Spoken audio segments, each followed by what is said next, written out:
What do you know about the origin and roots of the Igbos from Israel? Answer. I must begin with the history of the other tripod nationalities that makes up Nigeria. First, the history of the Yorubas could be traced to the great king Oduduwa. Oduduwa was the founder of Ile-Ife, who begot the entire Yoruba nation. The Oni of Ife sits on that throne till date. The second in this order is the Fulani of Nigeria, known as the warriors and shepherds. The Fulani could trace their ancestry to a man known as Shehu Usman Danfodio. Danfodio has 7 sons who begot the 7 core northern states. The Igbos must listen carefully in order for us to trace our ancestry from where it comes. In the words of Marcus Garvey, a famous philosopher, he said that any man without the knowledge of his history and roots is like a tree without the necessary taproot. And so it is that the origin and roots of the Igbos could be traced to Israel, home of Jacob. Jacob was the father of Israel, who had 12 sons, namely Reuben and Simeon, Levi and Judah, Dan and Naphtali, Gad and Asher, Issachar and Zebulun, Joseph and Benjamin, written in Genesis chapter 29, verses 30. The 12 sons of Jacob later became the forebearers of the 12 tribes of Israel. Gad in this order was the 7th son of Jacob, who has 7 sons, namely Ziphon and Hagi, Shuni and Isbon, Eri, Arodi, and Areh. Go to Genesis chapter 46, verses 16. Eri, together with his 2 younger brothers, Arodi and Aleri, later became the 3 ancestors of the Igbos. Another question, sir.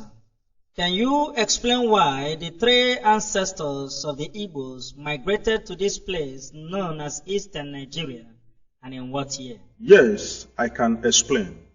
Sometime in the Middle Eastern countries, famine struck for about 7 years, and the surrounding neighboring countries were forced by hunger to sojourn in Egypt. And so Jacob and his families and relations were forced to stay in Egypt. But before this, one of the sons of Jacob, known as Joseph, had been sold to slavery in Egypt by some of his brothers. Joseph later rose to be the governor general of Egypt under a certain king known as Pharaoh. Jacob and his sons and relations who traveled to Egypt were about 70 in number. They lived happily in Egypt until they began to suffer persecution in the hands of the Egyptians.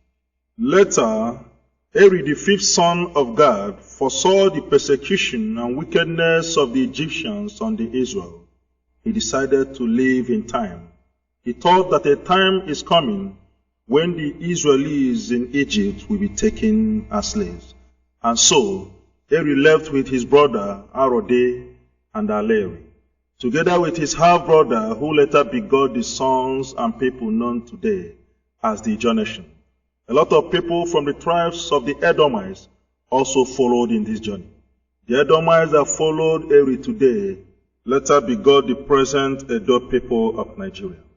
They made their journey through Ethiopia and Sudan and landed in Aguleri around the year 1305 BC. Aguleri is the first ancestral home of the Igbos. Another question, sir. What are the evidences that Eri and his companions first settled in Aguleri, the first ancestral home of the Igbos? The evidences that Eri and his brothers settled in Aguleri are many. There is a house in Aguleri today built by Eri known as Obugad. That house today is a temple and the house of Eri himself. It is still located in Aguleri, known purely today as a tourist center. There is also a Trinity tree at the burial place of Eri. These trees are 3, but strongly united by a single taproot.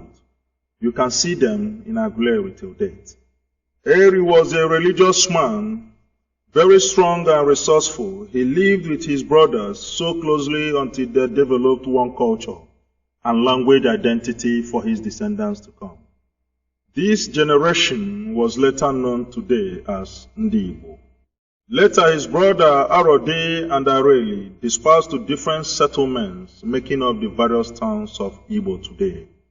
Eri and his companions were not dark in complexion. It is because of the hot climate here that changed their color to the present dark brown. Another question, sir. Can you point to us, sir, some of the descendants of Eri today?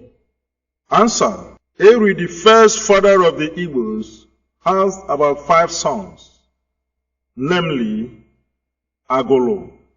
Agolo was the ancestor of the people known today as Aguleri. The second son of Eri he named Ata. His descendants could be seen in the present Ata kingdoms of Igala in Kogi State. The third he named Oba, while the fourth he named Hebrew, in remembrance of his origin from Hebrew. The last of his sons, known as Mary, who begot the present Nri kingdom. The Igbos came to be known from the word Hebrew, the name of the first son of Eri. Eri loved his first son so dear that the name Igbo today came from the corruption of the word Hebrew, which is the name of the first son of Eri. The first son of Eri was very fiery and highly spiritual, that he was the greatest in the love of roots and herbs, which he uses for spiritual and magical purposes. His descendants today include Igbo Etiti, Igbo Adagbe, Igbo Eze, etc., what you can know today commonly as the Nsukka people of Nigeria. They fell into the states of Anambra and Enugu under state creation.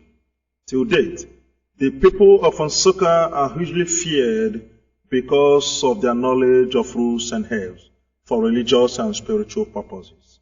Other descendants of Eri in the present Igbos include Nsukka, Enugu, Oka, Onisha and Nnewi, Ila, Abo, Wale, Ogwashuku, Ibuzo, Asaba, Eziago, Neni, Adazi, Oko, Oreri, Nri, Mpo, Okija, Nando, Nnokwa, Achara. They later made up what you know in the Anambra state of old up to Delta, Kogi, and Enugu. It should be of note that some people of Ibagwa of Nsukka may have had their way through where you know today as Nkano, especially in Nike. That is the reason today the Nkano people sees the Nike as the eldest, known as Ndiji. Till date, in every gathering of the Nkano people, the tradition of kola breaking must be presented to a Nike man. Another question, sir. How old was Eri when he died? And how do the Igbos remember Eri till date? Eri, the first ancestor of the Igbos, died at the age of 140 years. He was buried at Obugad in Aguleri. Obugad could be located till date, that it serves as a tourist place for the Israelites. The native people of Aguleri remember their grandfather Eri so dear. They perform annually a traditional feast in remembrance of the return of Eri.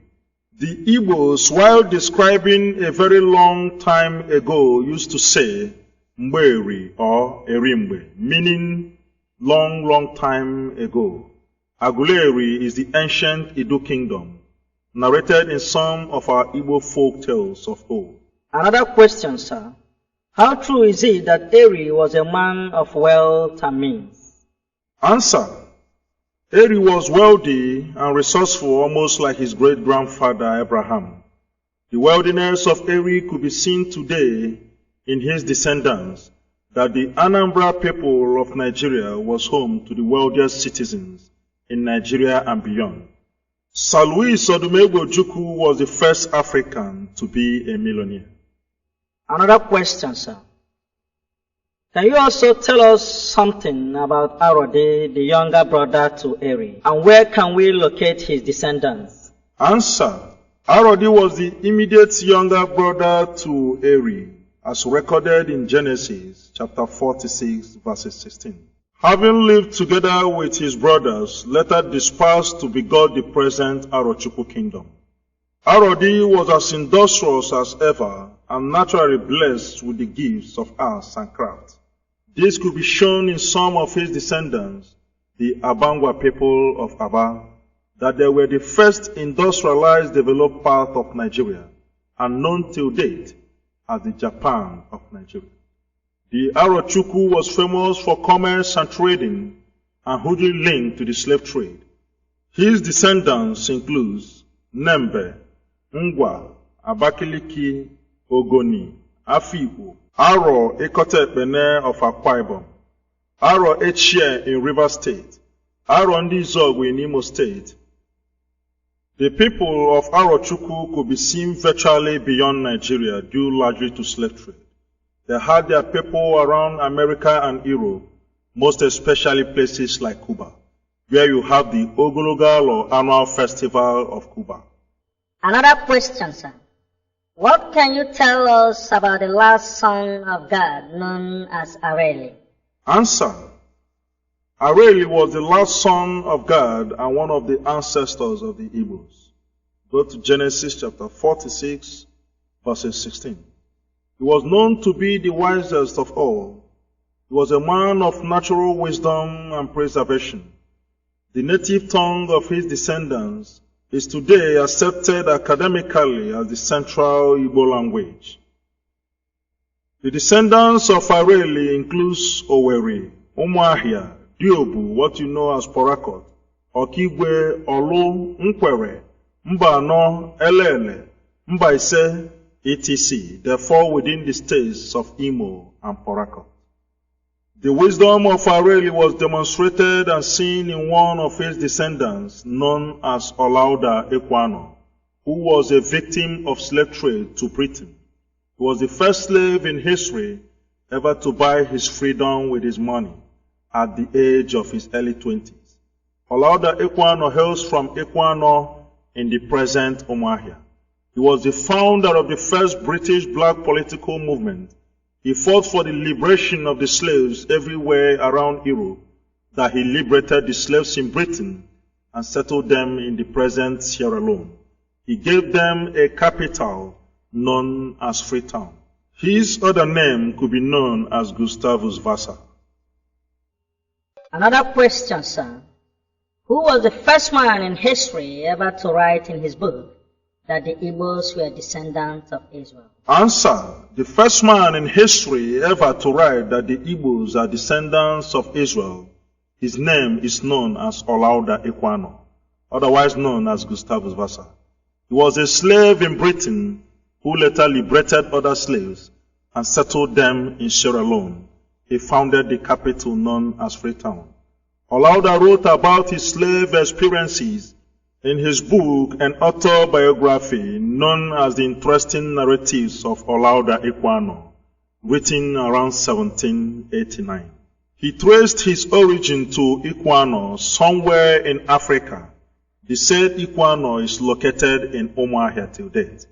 He was the first man in history ever to write in his first chapter of his book since the 17th century that the Igbos are descendants of Israel. Gustavus Vassa, otherwise known as Olauda Ekwano, was sold at the age of 11 years, and he was the first slave in Britain ever to buy his freedom with his money at a cost of 40 pounds. Another question. What form of leadership system do the Igbos practice in the olden days? Answer. Just like the Israel of old, they were ruled by elders and priests. They have no king in the olden days until God appointed Saul, who was the first king over Israel prior to David. And so it is that in the olden days, the Igbos were ruled by elders and priests and council of the people. Today one can observe that since the settlement of the first Igbo ancestors, the Igbos were ruled not by kings, but by titled men and elders and the priests of various oracles. Remember, the oracle in the olden days is a means the Igbos used to pray and consult the Almighty God, known as Chukwu Okuko Obiama. This could be observed in things fall apart. The Israelites too, in this vein, were also formerly ruled by elders and the prophet. Look at the case of Moses, who led Israel to the promised land, until God gave them a man known as Saul, who ruled over Israel prior to David. In this way, the Igbos were ruled by eminent kings known as Eze. For example, Eze E. Chukwuemeka Eri, the man who rules over Aguleri till date. Eze Obidiegwu Onyaso, the man who rules over Nri. Obi of Onisha, Ata of Igala, Jajar of Opobo, Eze Oyamaneke of Udi, Eze Wiboko of Afikpo, Chief Joseph Wobodo, who ruled over the towns of Akbugo and their younger brother community, Abani, located in Nkanu today. It should be noted here that Eze Oyamaneke of Udi was the famous absolute king who ruled over Wawa kingdoms up to Afikpo and Abakaliki. He founded the Wawa capital, otherwise known as Enugu, and the mines in Udi was named after him. One of his sons, known as Justice Dadi Charles Oyama, later became the first Nigerian to be appointed a judge in the International Court of Justice, Netherlands. The next question. What little knowledge can you dish out to us about King Jaja of Opobo? Answer. King Jaja of Opobo was a slave boy from Igbo in the present Imo State. He was sold to slavery at the age of 12 years, around the year 1821. He died in 1891. He was the founder of Opobo Kingdom and the first African to export palm oil to Liverpool, England. His native village was Umujuroha in Amaibo. He fought against the colonial rule and thus was killed in the process in the year 1891. Another question, sir. How peaceful was our native society, the Igbos, prior to the arrival of the European powers around the 14th to the 19th century? And how were we affected adversely by the slave trade? Answer. The Igbos existed peacefully until the coming of the Europeans around the 16th to the 19th century. The Europeans changed the course of everything, ranging from politics to slavery to a new religion. And so it was that the slavery which occurred in Nigeria around the 15th to the 19th century claimed more than 1.7 million Igbo Jews, ranging from Calabar slave depot to the place we know today as Badagry. Slaves from many tribes in Nigeria were sold to the waiting hands of the Portuguese slave merchants, who export them to Europe and America.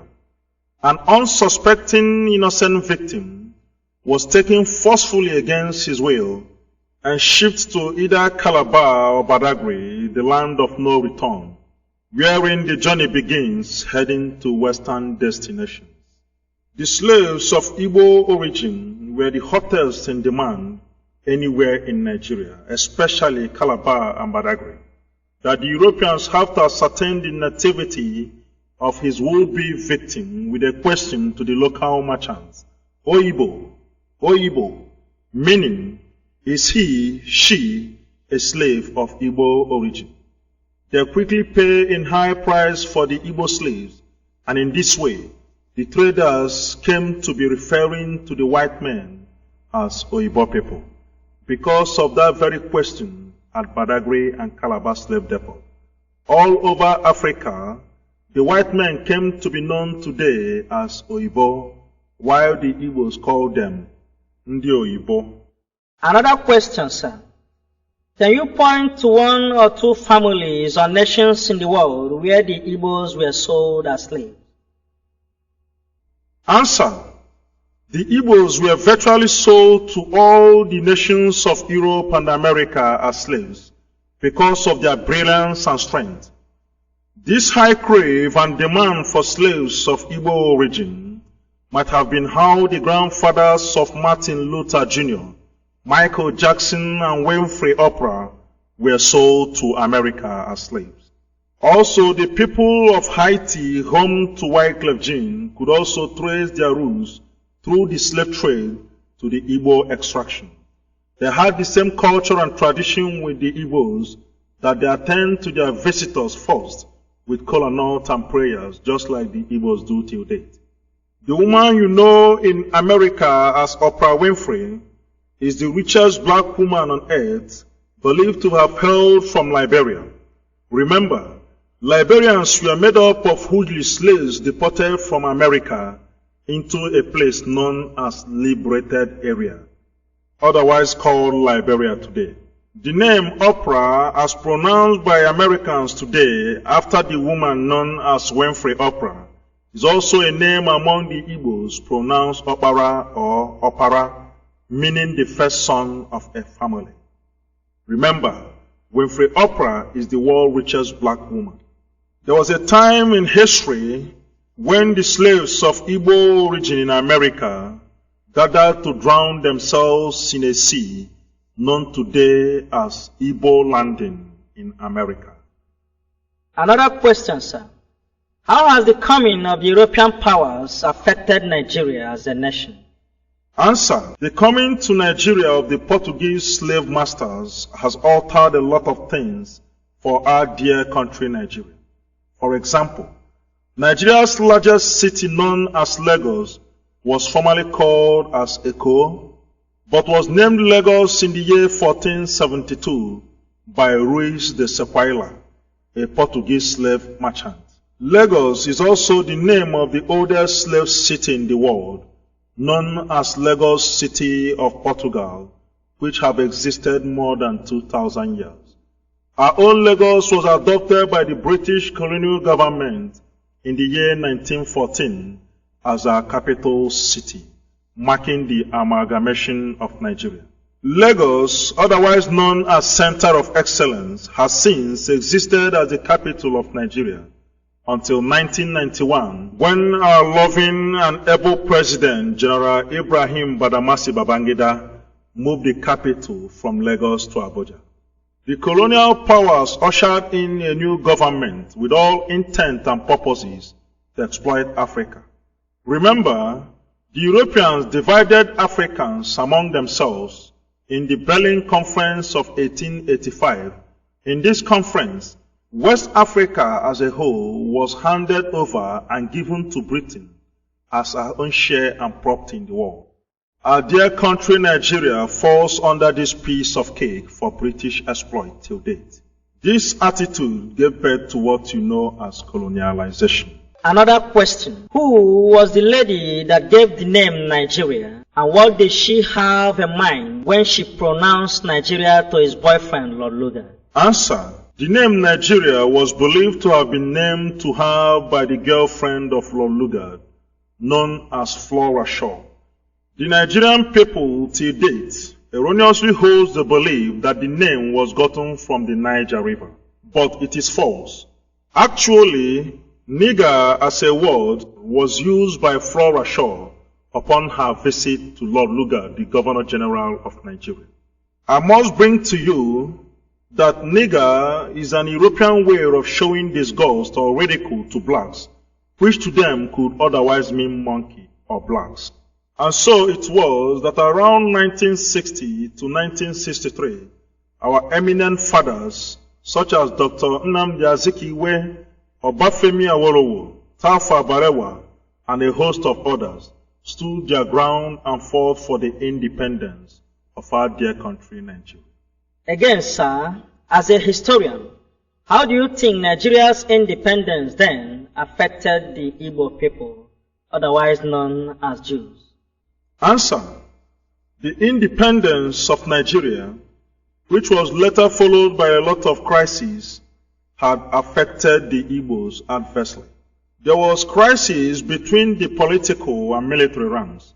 This ushered in a military coup led by Major Kaduna Chukwuma Zobo. This blood-sucking coup later led to the emergence of a counter-coup led by the northern military ranks against Ironsi and the Igbos. Gowon later emerged as the nation's new military leader, and under his own clear eyes there was pogrom against the Igbos, which cost more than 45,000 lives. This ill-fated crisis led to a revolt and misunderstanding between the then federal government leader Gowon and the leader of the eastern region known as Odumegwu, and so the war ensued.